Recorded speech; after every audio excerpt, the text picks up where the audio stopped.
still living in that cramped apartment. My uncle laughed. Then my cousin's fiancée noticed my watch, looked it up, and found out it cost more than her yearly income. The table went cold. After that, I'm 32, and I've spent the better part of my adult life being treated like the family disappointment. Not because I did anything wrong, but because I didn't follow their plan. I didn't take the safe corporate job my dad wanted me to apply for after college. I didn't get married young, buy a house in the suburbs, or settle down into what they call a real life. Instead, I moved into a tiny apartment in the city with creaky floors and thin walls where I built a tech startup out of my living room that no one in my family understood or cared to understand. For years, I was the punchline, the guy who plays with computers and eats ramen every night. The one who missed Thanksgiving 3 years ago because I was pitching investors and never heard the end of it. To them, I wasn't chasing a dream. I was just avoiding reality. The thing is, I never really minded the apartment. Yeah, it was small, but it was mine. I was so deep into building something I believed in that I tuned out the snide remarks at family gatherings. At least I tried. My mom would always start the conversation with a forced smile and a strained, "So still doing your little computer thing?" My sister Rachel, who married a regional bank manager and loved to let everyone know, would shake her head like I was a stray puppy that refused to be trained. But the worst was my Uncle Doug, my dad's older brother. He had that old-school money talks. Everything else is noise mindset. He ran a construction business and loved to talk about how he built something with his hands, unlike these soft millennials with their screens and apps. So when my cousin Brett, Doug's golden boy, got engaged, I expected the usual: a fancy dinner at some overpriced steakhouse, awkward small talk, fake smiles. I wasn't exactly close to Brett. He followed the family playbook to a business degree job in the family firm, flashy car lease, the whole 9 yards. His fiancée Claire was some Instagram fitness influencer who spoke in hashtags. I knew showing up would mean enduring the usual barrage of passive-aggressive jabs and smug glances from relatives who still thought I lived paycheck to paycheck. But I went anyway, not to prove anything. At least that's what I told myself, but because part of me still clung to the hope that maybe they'd treat me differently now. My company had finally started turning a real profit, and I just closed a 6-figure licensing deal. I hadn't told anyone in the family yet, not because I wanted to gloat, but because I didn't think they'd care. Still, I figured, why not show up and see? The dinner was held at this pretentious restaurant downtown with velvet booths and $28 salads. I arrived on time, dressed in a dark blazer and slacks. Nothing flashy, just clean and simple. I wore the one indulgence I bought myself when the deal closed, a Patek Philippe watch. It was understated, but elegant. The kind of thing most people wouldn't recognize unless they knew watches. I figured no one in my family would notice or care. I figured wrong. The moment I walked in, Uncle Doug gave me that signature bark of a laugh and slapped me on the back a little too hard. Still living in that cramped apartment. "Adam," he said, loud enough that a few people at nearby tables turned their heads. "But it's cozy when the rats tuck you in at night, huh?" I forced a chuckle. "It's not so bad. Rent's cheap and I'm downtown." Doug smirked and shook his head. "You'd rather throw money at rent than build equity. Man, your dad should have spanked some sense into you." Everyone laughed. Even my dad gave one of those pain smiles that said, "Don't make a scene." I bit my tongue and took a seat near the end of the table. Across from me was Brett and his fiancée Claire, who barely looked up from her phone until the appetizers arrived. I sat quietly sipping water and letting the conversations wash over me. Rachel talking about private school tuition, Doug bragging about a new property deal, Brett showing off photos from their Bali engagement shoot. Then, somewhere between the appetizers and the main course, it happened. Claire leaned forward a little, her eyes narrowing. "Hey," she said, pointing casually. "Is that a Patek?" I blinked. "Yeah, surprised you know it." She let out a small laugh. "I did a sponsorship with a luxury watch brand last year, learned a few things." She paused. "That's not a base model." I shrugged, suddenly aware that all eyes at the table were on me. She tilted her head, lifted her phone under the table, and I could practically feel her fingers typing on Google. A second later, her smile faltered completely, like someone flipped a switch. She looked back up at me, then at Brett, then at the rest of the table. "That watch costs more than our honeymoon," she said, not trying to be quiet about it. "By a lot." The table went silent. Uncle Doug stopped mid-chew. Rachel's wineglass froze halfway to her lips. My dad shifted in his seat. No one said a word. And just like that, in a single moment, the dynamic shifted.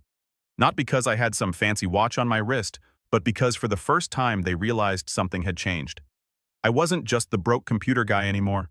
I didn't gloat. I didn't smirk. I just sat back and watched the silence spread like wildfire. And that was only the beginning. The silence didn't last long, Uncle Doug wasn't the type to let anyone else have the last word, especially not someone he'd spent the last decade mocking. He leaned back in his chair trying to laugh it off, though his voice was just a little too sharp. "Well, look at you," he said. "Didn't know nerd work paid in gold these days." He gestured toward my wrist like it was some kind of offense. Must have been a gift, right? Or maybe a knockoff. I smiled politely. Nope, bought it myself. Claire still hadn't looked away from the screen of her phone. Her thumb was scrolling slowly like she was trying to confirm something. Brett leaned over and whispered something in her ear, but she barely reacted.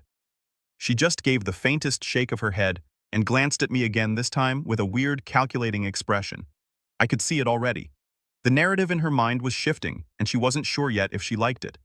Dinner resumed, sort of. The mood had shifted, subtle but noticeable. Rachel started a new conversation about vacation homes, loudly emphasizing how her husband had just bought them a little getaway in Aspen. Her tone was syrupy sweet, but I recognized the edge. It was her way of reclaiming attention. Classic Rachel. She'd always had a sixth sense for when someone else was getting more than her allotted share of spotlight. My mom didn't say much, but I saw her glance toward me a few times, confused. I hadn't told her about the watch or the deal or anything. She probably assumed I was still struggling, still calling her once a month to ask for leftover recipes or news about distant relatives I barely remembered. I didn't hold it against her, but it was clear she wasn't sure how to square what she saw with the image she had of me in her head. Doug wasn't done, though. Of course he wasn't. When dessert came around, he tapped his fork against his wine glass and raised his voice to the whole table. "You know," he said, smirking in my direction, "we should all take a moment to celebrate Adam here. Got himself a fancy watch. That must mean the ramen startup finally paid off." Some people chuckled. My dad gave a stiff smile. I kept mine flat, saying nothing. I could feel it coming. He wasn't just making fun of me anymore. He was threatened. And when people like Doug feel threatened, they go on the attack. I mean, who would have guessed, Doug continued, that after all those years freeloading in that little shoebox apartment, you'd come out with something worth more than your car. You still drive that beater, by the way. I actually sold it, I replied casually, reaching for my coffee. Didn't really need it anymore. That raised a few eyebrows. Brett asked, "Wait, no car? How do you get around?"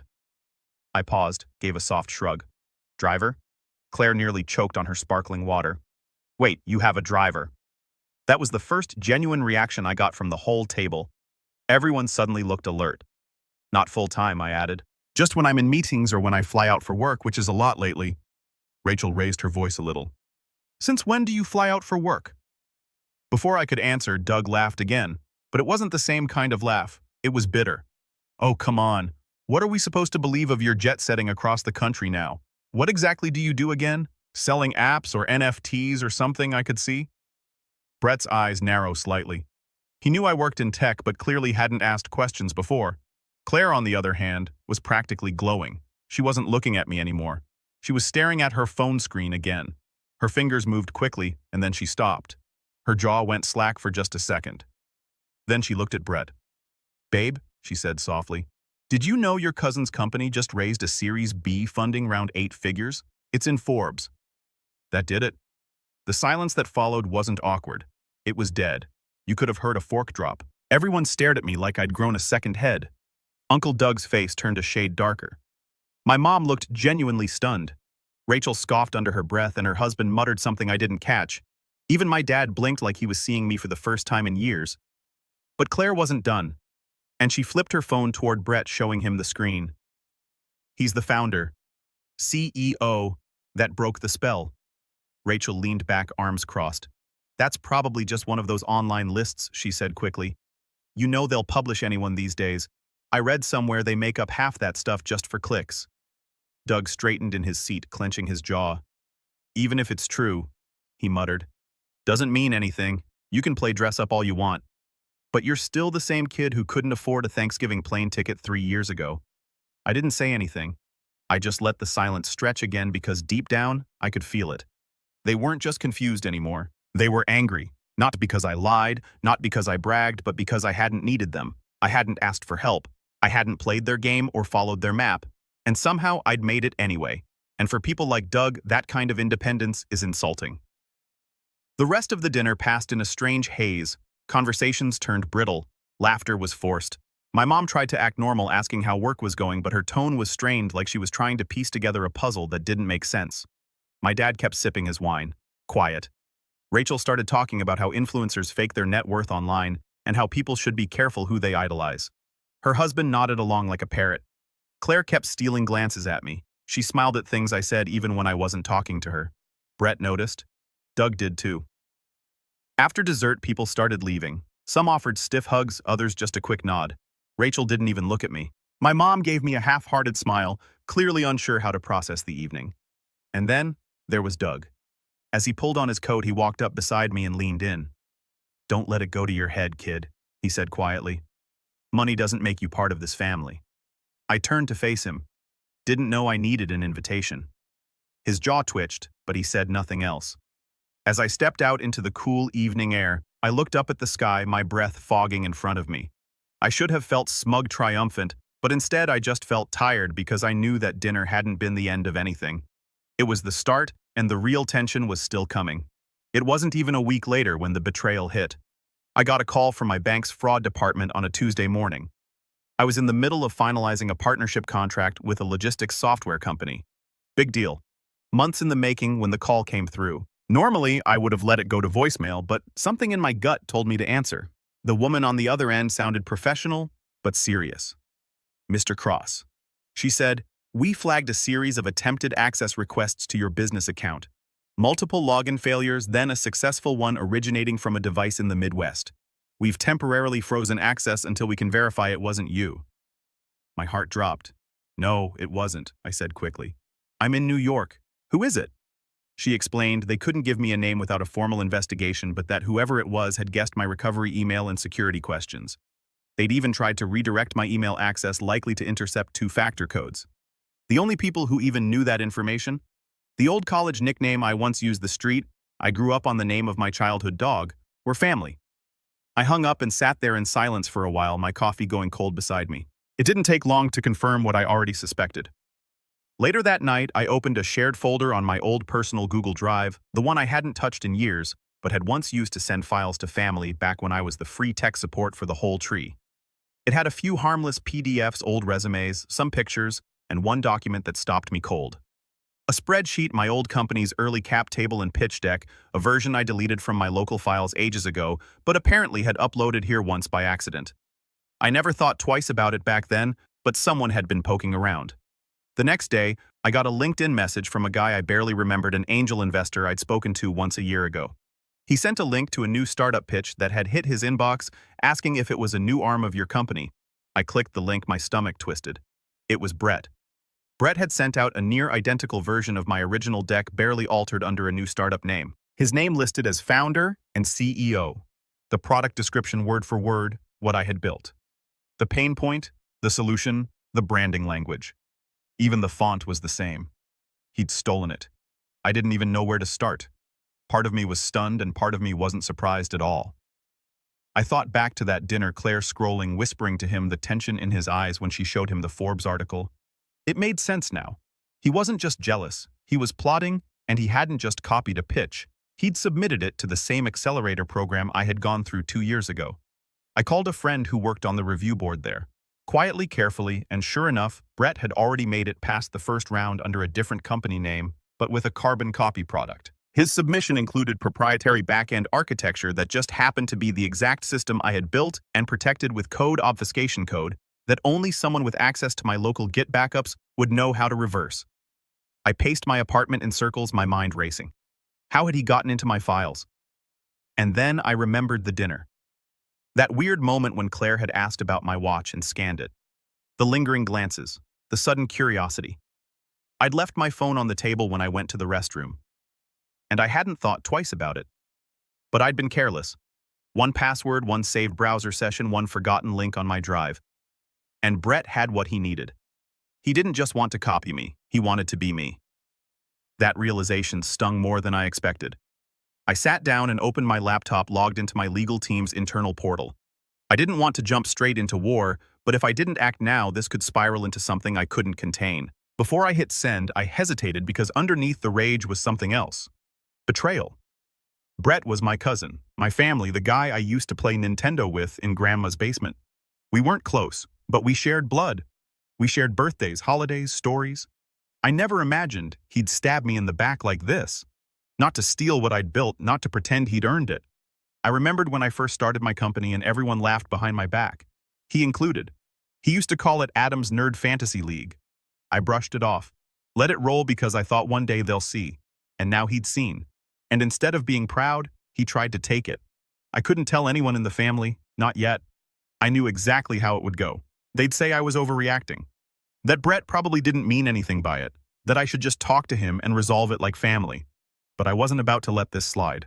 Not this time. And as I stared at the cease and desist template on my screen, I knew this wasn't just about a stolen pitch. This was war, and Brett had just fired the first shot. I didn't send the cease and desist that night. I hovered over the button for what felt like hours, my finger twitching, my eyes locked on the screen, but something inside me held back. Maybe it was the exhaustion. Maybe it was denial. Or maybe deep down I still wanted to believe it wasn't real, that Brett had panicked or gotten carried away, that I could confront him, and he'd apologize, that there'd be a way to make it right. Instead, I just closed my laptop and sat there in the dark. That night I didn't sleep. I laid on the couch, staring up at the ceiling, hearing every creak in the old apartment like it was shouting at me. Every time I shut my eyes, I saw his name in my inbox, or Claire's smug smile across the table, or Doug leaning in to tell me I'd never be one of them. By the next morning, I knew I needed space. From all of it, the noise, the stress, the disappointment. I turned off my phone, forwarded my calls to voicemail, and packed a small bag. I left without telling anyone. Not my friends, not my assistant, not even my parents. I took the first train out of the city and headed upstate to a tiny rental cabin I'd found months ago, but never had time to visit. It wasn't much, just a weathered little place with a wood-burning stove, slow Wi-Fi, and a lake out back that looked like it hadn't seen a swimmer in decades. But it was quiet, and I needed quiet. For the first 2 days, I didn't open my laptop. I barely looked at my phone. I just sat on the old dock in a hoodie and jeans, watching ducks swim by and letting the silence stretch. The air smelled like pine and wet dirt, and for once no one was asking me to solve a problem or pitch an idea or explain what I did for a living. But inside, I felt hollow. Brett hadn't just stolen my pitch. He'd taken something I couldn't explain. He took the validation, that thing I'd worked years for. I told you so. I never said but always dreamed of. He turned it into a joke, into a shortcut. And the worst part, he might get away with it. I started spiraling. I imagined headlines. Rising tech star caught in IP dispute with family member. The press wouldn't care who was right. They'd run the story for clicks. Investors would panic. My company, my team would be the ones who suffered. People who trusted me. People who left stable jobs to build something with me. And now their futures were tied to mine, and mine was tied to Brett's theft. One morning I woke up to a voicemail from my dad. I hadn't spoken to him since the dinner. His voice was calm but clipped. "Hey Adam, just checking in. Your mom said you've been quiet. Look, I heard something weird from Doug today about Brett starting a company. He said you two were working together now. I guess that's cool if it's true, but you should have told us. Anyway, call me." Call? My throat clenched. Working together, Doug was already rewriting the story. I was livid, but I didn't call back. Instead, I opened my laptop and started digging. I found Brett's new company website. It had gone live 2 days ago. The logo was eerily similar to the one my designer had mocked up for my original launch. The copy barely rewritten. There was even a founder's letter that he must have lifted straight from one of my old Medium blog drafts. Except he'd swapped out every mention of my name, my story, my struggle, and replaced it with vague anecdotes about personal loss and a passion for innovation. He even included a photo of him in front of a whiteboard. I recognized my whiteboard. From a brainstorming session I'd held in my apartment last summer. He must have taken the photo during that one weekend. He crashed on my couch when his heat went out. I'd been kind enough to let him stay, thinking it was just family helping family. I felt sick. He didn't just copy my work. He collected it, stored it, saved it like a scavenger, waiting until the moment was right. And now he was parading around as the visionary I fought to become. That was the breaking point. For the next 2 days, I didn't leave the cabin. I stayed up late, piecing everything together. Every pitch deck version, every old email, every line of code. I tracked file access logs, screenshot, timestamps, metadata, anything that could prove what was mine. I created a folder labeled "It War Chest" and filled it with evidence. But I still didn't act because something in me had shifted. I wasn't angry anymore. I was done. Done trying to prove my worth to people who never saw me. Done showing up to family dinners where I had to justify my existence. Done keeping quiet to keep the peace. And maybe I didn't want revenge. Not yet. What I wanted was clarity. What I needed was distance. When I finally came back to the city, I didn't tell anyone. I slipped into my apartment like a ghost and sat on the floor watching the sunrise creep through the blinds. My inbox was overflowing. Investors, journalists, even a few distant cousins who had suddenly heard about the business and wanted to reconnect. And then buried under it all was an email from Brett. No subject, just a one-line message. "Let's talk before this gets messy." That was the moment I knew. He wasn't just hoping I'd ignore it. He expected me to because that's what I'd always done. But this time he'd picked the wrong version of me, and I wasn't walking away anymore. By the time I read Brett's email, I was a different person than the one who had slouched into that family dinner weeks earlier, unsure whether I even belonged at the table. The silence, the retreat, the betrayal, they'd all worked like a kiln, hardening me into something sharper, colder maybe, but focused, clear. I didn't reply to Brett. Not yet. Instead, I spent the next 2 weeks doing what I'd always done best, building. But this time, I wasn't just building products. I was building leverage. I hired a new legal team, a brutal firm known for intellectual property warfare. Not the guys you go to for contracts and compliance. These were the types who drank coffee out of I sued Google mugs and smiled through depositions like it was date night. I gave them everything. Emails, version history logs, screenshots of our shared family folders, timestamp code, commits, even that photo of Brett in front of my whiteboard. The lead attorney, Maya, looked through it all and said, "Oh, we've got him cold." At the same time, I called a friend of mine, Victor, who ran a boutique PR agency for high-profile tech founders. He wasn't cheap, but he was discreet. We crafted a plan, a story, one that would circulate quietly through the right channels, drop into the right inboxes, land on the desks of the same people Brett was trying to impress. The headline, "Unknown Cousin Tries to Clone Tech CEO's Startup Gets Exposed." It wasn't published yet, but it was ready, and I wasn't done. My company, which I had kept lean and private until now, was finally ready to scale. We've been holding back on growth because I didn't want to lose control. But now I had a reason to go big. I finalized a new Series C deal with a venture group that specialized in aggressive expansion. Within 2 months, we opened 2 new satellite offices, tripled the engineering team, and launched our product in 3 major cities. Revenue spiked, press picked us up. Influencers in the tech space started name-dropping us in podcasts and newsletters. I got invited to speak at a major innovation summit in LA, a conference Brett would never be qualified to attend, let alone headline. Suddenly, I wasn't that guy with the apartment anymore. I was Adam Cross, founder of COA, rising name in AI logistics and predictive data, and people noticed, including family. Rachel was the first to reach out. She sent a message dripping in fake warmth. "Hey, stranger, just wanted to say how proud we are of you. Next time you're in town, let's do brunch." I didn't respond. My mom left a voicemail saying how she always believed in me, which was rich considering she used to call me twice a month to ask if I'd given up on that app thing yet. Even my dad reached out. Awkward, hesitant. He asked if I needed help managing all the new attention. Said he had contacts. I smiled when I heard it. He meant Doug, as if I'd ever take advice from the man who laughed at me for living in a box with a router. Doug, to his credit, stayed silent, but I could feel his presence like a shadow at the edge of the firelight, watching, waiting.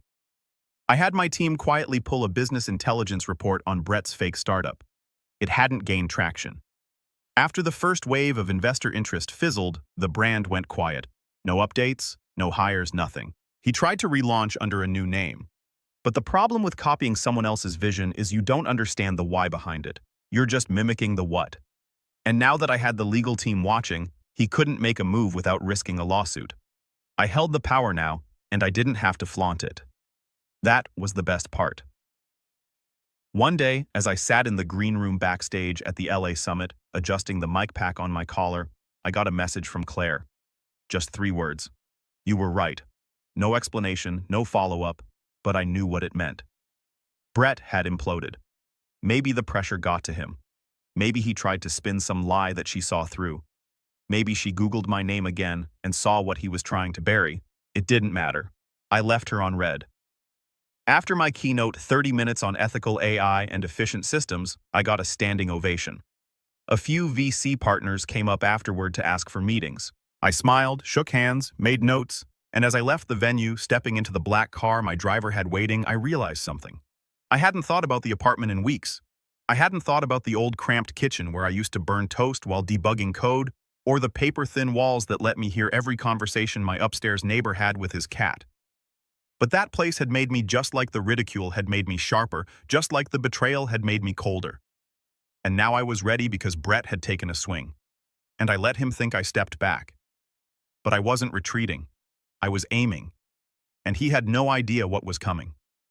The summit marked more than just a milestone in my company's rise. It marked a turning point in how I moved through the world. I was no longer playing defense, no longer reacting. I was calculating. And for the first time in my life, I had reach. That's the thing about success. When you're on the bottom, no one returns your emails. But when your name starts showing up in Wired or TechCrunch, the gatekeepers suddenly remember your name. Doors that once slammed shut before you even knocked, they swing open all smiles. And that's when the real setup began. It started with a meeting. I was invited to a private investor dinner in San Francisco, small high-stakes invitation only. A quiet little affair hosted by a group that specialized in rescuing struggling startups with potential. They called themselves an accelerator, but they were more like a shark tank with linen napkins. Everyone in that room had built broken or bought companies. And at the far end of the table, sipping a glass of Pinot like he belonged there, was Victor Crane, a managing partner at Halbert Capital. I didn't know much about Victor when I first heard of him, but one of my analysts flagged him weeks earlier during our internal review of Brett's investor trail. Victor had been CC'd on one of Brett's early outreach emails, the same emails that tried to pitch my product. Back then, Brett didn't know any better. He thought he could sell a pitch and hope no one dug too deep. But now that I was sitting across from Victor, I knew the man was smarter than that. So I asked him casually, "Whatever happened to that logistics AI deck you got a few months back? The one from, what was it? Sparatech." Victor blinked slow and deliberate. "You know about that?" I nodded. "Let's just say I'm familiar with the source material." He studied me for a beat, then smirked. Didn't go anywhere. Felt thin, like someone had stolen a blueprint without reading the manual. We both knew exactly what he meant. I didn't push further. I didn't need to because in that moment I saw the setup forming. These weren't people who like copycats. They didn't fund pretenders, but they did enjoy watching a well-executed takedown, especially if it protected their own reputations. Victor leaned in. "You looking to expand?" he asked. "Maybe," I replied. "If the timing's right, what if we helped?" I paused, feigning thought. "Depends on what you want in return," he grinned. "Just a seat at the table and maybe a story to follow." That night, back in my hotel suite, I opened a secure call with Maya, my lawyer. "I think it's time," I told her. She didn't ask what I meant. She'd been waiting. We launched a silent probe. Nothing official. Not yet. Just enough to track where Brett's fake startup had been incorporated, which accounts were attached to the filings, and most importantly, where the money had gone. And that's when I learned something that turned my stomach. He had taken out a personal loan backed by a family co-signer, my dad. Apparently, Brett had gone to him weeks after that dinner, spun some story about how I'd invited him to collaborate and was letting him take the lead on a new division. He said it was a family-first project that he didn't want to burden me with all the work, so he'd handle the pitch that I was too busy with the main company to manage another arm. And my dad, ever desperate to be part of something meaningful, had believed him. He co-signed a loan for $300,000. Doug's name was on the paperwork too. They pulled together a little family investment triangle, all under the illusion that they were finally cashing in on Adam's success.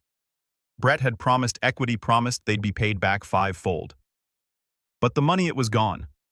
He'd spent most of it on branding consultants, paid shout-outs, a rented office space in a WeWork that he barely used, and of course Claire's wellness brand, which she was trying to launch alongside his startup as a synergy project. It was all smoke, and the fire was about to start. Maya and I sat down with the internal compliance officer at one of the largest startup expos in the country, the same one where Brett had submitted Sparatech to present. She pulled up the registration and frowned. "He forged this," she said, pointing at the listed patent references. "These don't even exist." That was enough to initiate a quiet disqualification. They didn't make a scene. They just removed his name from the speaker list. No call, no warning. And that was just the beginning. Because Victor, he wasn't just curious anymore. He was interested. He brought me into his circle, introduced me to a network of founders, analysts, and strategic advisors who specialized in consolidation, taking small, poorly managed companies with stolen ideas and legally dismantling them before they could do real damage to the market. And I was holding Exhibit A, but I wasn't ready to press the button just yet, because one last piece had fallen into place. An anonymous email from Claire. No subject line, no greeting, just one paragraph. You deserve to know. He used your login credentials to access your Drive folder. I watched him do it after the dinner. He said you'd never notice. I'm sorry. She included a screenshot of Brett's laptop open to my Drive folder with the metadata bar clearly visible. That was it. The final nail. I sat back in my chair staring at the screen. I had the motive, I had the proof, I had the allies, and now I had the permission. Revenge wasn't an act anymore. It was an operation. And every move I made next would be deliberate, legal, and devastating. Brett thought I'd gone quiet, but the silence was the sound of me loading the first volley. I waited until the annual cross-family summer gathering to execute the first move. It was tradition. Every July, the extended family gathered at my parents' lake house for a long weekend of sunburns, barbecue, and passive-aggressive judgment. I hadn't gone the past 2 years. Too busy, too tired, too unwilling to play the role of struggling tech guy in cargo shorts while Brett popped open champagne bottles like a third-rate influencer. But this year, I RSVP'd. And I brought guests, not just anyone. My new VP of Operations, Danny, and our lead counsel, Maya. Both sharp, composed, and perfectly capable of handling the business end of things. But more importantly, they looked the part. Danny pulled up in a sleek electric SUV, stepping out with sunglasses and an air of quiet authority. Maya wore a crisp linen blazer, gold watch flashing as she shook hands. I didn't need to say who they were. People just assumed. Rachel did a double take when she saw me. You came? Of course, I said, smiling. Family. The lake house hadn't changed. Same creaky deck chairs, same ugly boat Dad refused to get rid of, but the energy had. The moment I walked in, people moved differently, more cautious, more curious. Whispers started almost immediately. Uncle Doug greeted me with a stiff nod and a half-hearted chuckle. Heard you've been busy, city boy. I smiled. Yeah, had a little project I was working on. He said nothing else. And then Brett appeared wearing a golf polo 3 sizes too tight. Fake smile stretched across his face. Claire was nowhere in sight. Adam, he said, trying to sound casual. Long time, man. I shook his hand firmly. Been a minute. How's the startup? He faltered. Good, good. You know, early stages. Still building the foundation. I nodded. Funny, I've been hearing otherwise. Before he could ask what I meant, Maya stepped forward. Mr. Cross, she said, handing me a slim folder. Here are the documents you requested. All the filings are complete, and the letters have been sent. Thanks, I said, flipping the folder open just enough for Brett to see the logo at the top. SOS Legal Counsel. He blanched. I could see him piecing it together. The name, the timing, the woman. I gave him a look so neutral it was almost cruel. Might be a good time to get your paperwork in order. He opened his mouth, but nothing came out. That night after the barbecue and awkward mingling, I called a meeting on the deck. Everyone was there. Mom, Dad, Doug, Rachel, a few cousins. Brett sat off to the side, arms crossed. I wanted to clear something up. I began standing by the railing. There's been some confusion lately about what I do, about who I work with, and about who's allowed to claim involvement in my company. Rachel scoffed. Oh, come on. What is this, a TED Talk? I ignored her. Maya handed out copies of the cease and desist letter, 8 pages neatly stapled each with a cover note addressed to Brett Cross. Doug flipped through his with rising panic. What is this? It's legal notice, Maya said calmly, documenting multiple instances of IP theft, misrepresentation, and fraudulent investor outreach. You'll find the relevant exhibits attached. My dad looked stunned. Wait, Brett, you took his. Brett jumped up. It wasn't like that. I didn't steal anything. I just borrowed the format. It's a template. Everyone uses templates. I stepped forward. You use my words, my code, my diagrams. You even faked a founder letter with my life story in it. You accessed my files through my own Drive account without permission. That's not a template. That's theft. Doug stood up now, red-faced. So what, you're going to sue your own cousin? Make this into some kind of public spectacle? Maya answered before I could. That's up to Brett. He can surrender all rights to his company name, issue a public retraction, and repay the outstanding loan, or we proceed with litigation and we will win. But I co-signed that loan, my dad said quietly. I'm on the hook. I turned to him slowly. Yes, you are. The silence that followed was heavy. It wrapped around the deck like fog. Doug exploded. You little snake, you planned this. I met his glare. No. Brett planned this. I just responded. Brett tried again. Adam, come on. We're family. I made a mistake. Okay. I panicked. I didn't think you'd actually what I asked. Hold you accountable, why not? You counted on the fact that I wouldn't, that I'd keep my head down like I always did, that I'd stay quiet, that I'd let you take credit for what I built. He went quiet. Claire wasn't there to defend him anymore. And no one else stepped in. That was the beauty of it. I didn't yell, I didn't threaten, I just showed them who I'd become. That weekend ended with Maya hand-delivering a signed agreement. Brett folded within 48 hours. His company was officially dissolved. The domain was taken down, his social media wiped. A retraction letter was published on LinkedIn where he admitted missteps and misunderstandings while graciously stepping aside from his role in the industry. He looked noble, but everyone knew what had happened. Back in the city, Victor congratulated me on the elegant execution. He said it was one of the cleanest takedowns he'd seen in years. And as for Doug, he called me 3 weeks later, voice shaky, asking if I'd be willing to help clean up the fallout. Apparently, a few of his investor friends had found out about the fake startup and weren't happy. I didn't return the call because I wasn't done yet. The fallout didn't happen all at once. It unfolded slowly like a house rotting from the inside out. First quiet, then unmistakable. 3 weeks after the cease and desist was delivered, and Brett's fake startup was publicly shut down. The news quietly spread through the business circles that mattered. He tried to pivot, of course. He deleted his LinkedIn account for a few days, then brought it back with a sanitized bio and a new title, independent consultant. He added vague descriptions like tech innovator and strategic thinker. But it didn't stick. The word had gotten around. The investors he'd pitched started distancing themselves. A few posted generic warnings on Twitter about copycats in the space and due diligence red flags. Nobody named him directly, but they didn't have to. People in tech talk, and once you're labeled a fraud, there's no unlabeling it. Claire was gone, moved out, took her dog, scrubbed her socials of every trace of their engagement. I didn't hear from her again, but someone forwarded me an Instagram post she made a month later. Just a photo of a lake and a caption that read, "Lesson learned, never build your life on someone else's blueprint." Doug's construction company took a hit too.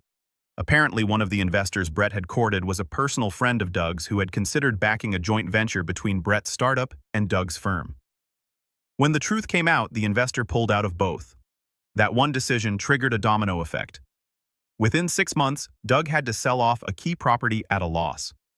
And one of his longest-standing subcontractors dropped him. At Thanksgiving, the family gathering was quieter than usual. I showed up late just long enough to say hello to my mom and dad, then stepped outside to sit on the porch. Rachel didn't speak to me. Doug avoided eye contact entirely. Brett wasn't there. I asked where he was. My dad cleared his throat. Out of town visiting Claire's parents, but there was no wedding on the horizon. No, save the dates, just silence. Eventually, my dad stepped outside and sat next to me.